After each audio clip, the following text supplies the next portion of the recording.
Well, in this morning's Consumer Headlines, Google is helping you find a parking spot just in time for all the Super Bowl chaos. Yeah, and a local woman says Samsung's repair for the recall of the top-loading washing machines does not make them safer. Consumer expert Amy Davis is here with new developments in this ongoing story. Yeah, this is ongoing. This woman lives in Rosenberg, and she reached out to Channel 2 after our story earlier this month where consumers were unhappy, and one man said the repair fix broke his washer. Right. Well, this latest consumer says her washer exploded 25 days after Samsung sent a Dish Network repairman to her home to make the fix under the recall. Take a look at what happened.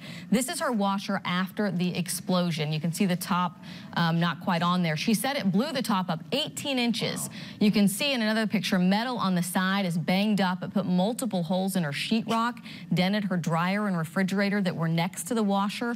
We did reach out to Samsung. They tell me that they are working to complete a thorough analysis on this machine.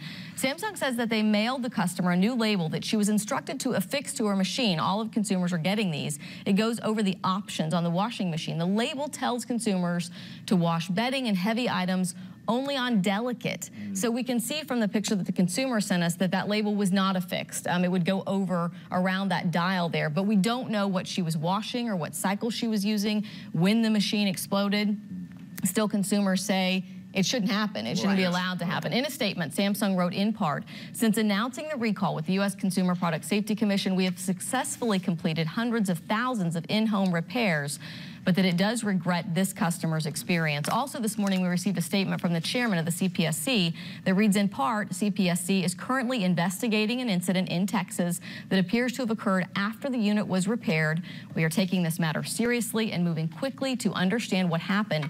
Now, CPSC is still encouraging consumers to act on this recall immediately, saying that, quote, an unrepaired machine represents a real safety risk. All right, in other consumer news, teen retailer Wet Seal is calling it quits.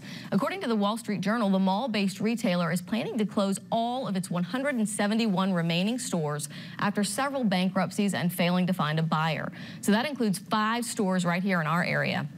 In a letter, Wet Seal notified all employees of its California headquarters that it is permanently shutting down and laying off all of its workers. Oh boy. Yeah, so we mentioned that Google parking thing. I'm going to post that on Facebook. We kind of ran out of time here, but it tells you what areas usually have problems with parking. Yeah. So just all of downtown. Google's I was going to say, smart though. Let's start at the Beltway and just like right inside of it. Well, as you reported recently, it does it inside stores now too, like busy time. Yeah, you know, right. So Google. Good information.